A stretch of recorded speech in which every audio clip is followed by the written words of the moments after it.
সহকর্মীকে গুমের ঘরে রেখে মোবাইল ও টাকা ছিনতাই করে পলাতক যুবক। অভিযুক্ত চোরের নাম আব্দুল জলিল, পিতার নাম আব্দুল হাসিব, বাড়ি বরগুল, নিলামবাজার, করিমগঞ্জ। ঘটনাটি সংঘটিত হয়েছে গত 8 এপ্রিল মিজোরাম রাজ্যের আইজল ফকল্যান্ড এলাকায়।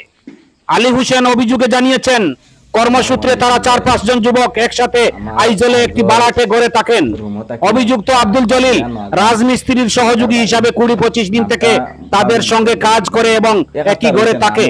দিনমজুরি করে সঞ্চিত ঘরের একটি বাস্কে রাখা 1,25,000 টাকা এবং 4টি মোবাইল ফোন হাতিয়ে নিয়ে গা ঢাকা দিয়ে লম্পট। তারা এদিন কাকবুরে ঘটনাটি আঁচ করতে পেরে তল্লাশি শুরু করেন, কিন্তু কোনো হাদিস বের করতে পারেননি। ঘটনার পরিপ্রেক্ষিতে অভিযুক্তের বিরুদ্ধে আইজল বঙ্কন থানা ও করিমগঞ্জ আদালতে একটি মামলা দায়ের করেছেন।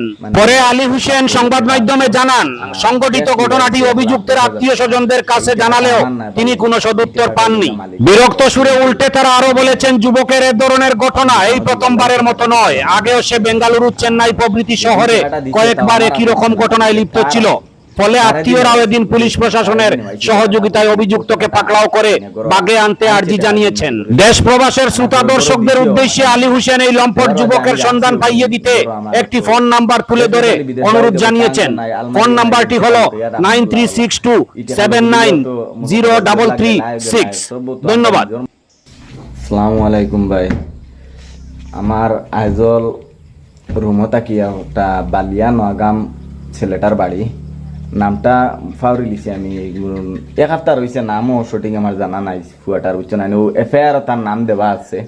আমি কেস করছি আইজল থানাত, বুঝাইছে নাই, বঙ্কন থানাত কেস করছি, এরপরে করিমগঞ্জ থানাতেও কেস করছি তার ব্যাপারে। আর ছেলেটা কিতা করছে, গড়তাই 4টা মোবাইল আর টেকার বাক্স এগুলো আসলো 15-16 হাজার টাকা হইব। ওগুর ভিতরে 15-16 হাজার থেকে বেশ হইব, মানে ও বাক্সগুর টাকা আসলো। আর ক্যাশ লইয়া গেছে 1,10,000 টাকা। তাই এই টাকাটা আমার না বাইন, এই টাকাটা হইল গিয়া মালিকর রড সিমেন্টর মানে দোকানও দিবার লাগি টাকাটা দিছিল আমার মালিকে।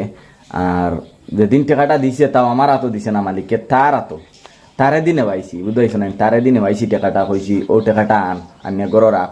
আনছে টাকা গুণ মালিকের কাছ থাকি, আনার পরে গড় দিছেও মাঠাই না নিয়া দেবার বাদে আমি রাখছি ওগুন গড়। আমার তো বেশ বেশালি বিদেশ বাড়ি দেখো, টাঙ্কও নাই, আলমারিও নাই, যেন টেকা লুকাইয়া রাখমু ওলা হলা।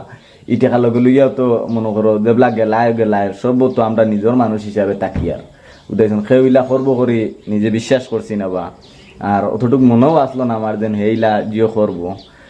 পরে কিতা করছে, রাত্রে 2টা সময় ও টেকা গুনতে আর 4টা মোবাইল আর টেকার বক্সেগুলো আসলো, বাক্স, ও বাক্সগু তো আসলো কিছু টেকা। আর মানে আল্লাহ আসতে টেকা উকা ফাইয়া চান্দা করিয়া গুতো হইতাম, মসজিদের বাক্স আসলো।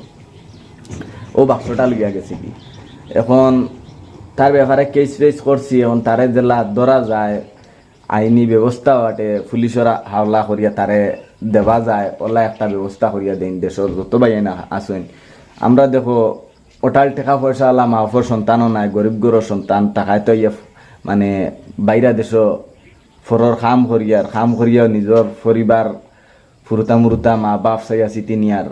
আজ যেদিন টাকা পয়সা হইতো বাইয়ান খোঁচাইন ওলা ফর দেশ আইয়া কি ফড়ি রইতাম নি, মানুষের দেশ আইয়া না খাইয়া না ঘুমাইয়া রাইতে দিনে কাম করিয়া টেকা রুজি করে বাড়িয়ে করে দেই।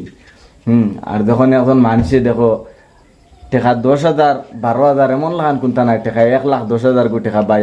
আমি যেন একজন গরিব বাপর সন্তানে যেন বরিয়া দেওয়া লাগছে আমার, উদাইছ না, আমার খুব মানে কষ্ট লাগছে, বুঝছো না। যেন টেকাটা আমি কাম করি এখনো ফুজিতে পারছি না, এখনো মালিকর ফিরি কাম করে দিয়ার, বুঝাইছ না, আমার নিজেও মানুষ লইয়া কাম করিয়াও টাকাটা ফুজিয়া দিয়ার। আমি এখন কিতা করমু, এখন নিচে গিয়ে এখন তারে জেলা ধরা যায় আর আমি টাকাটা জেলা পাই আইনি ব্যবস্থায়। তারে যেখানেও দেখো শুনছি এখন হে বেঙ্গলুর না খানো থাকে, মানে এখান থেকে টাকা মারিয়া ওখানেও গেছে কি, তার এক লোকেশন পাইছিলাম আমি বেঙ্গলুর থাকে জেলা, মানে তারে ধরা যায় ফাইলে আপনার পুলিশের আস্থায় করিয়া দিও। আইজ আমার ক্ষতিটা করিয়া গেছে, খাইলে আরো কোন গরিব ভাই, কোন গরিবর গড় হয়ে আর ডালবো, আমার থেকে আরো বেশি খান দিবা, বুঝাইছে না। আমি ওখানে তো আতর খাম জানি হিসাবে খাম খাজ করিয়া টাকাটা ফুজিয়া দিয়ার।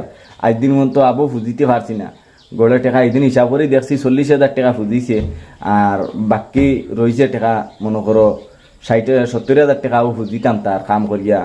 এই যে খাম আছে 70,000 খামেও ফুজিত নাই, আমি যে অবস্থা দেখছি খামর 70,000 টাকা এই খামেও ফুজিতে পারতো না।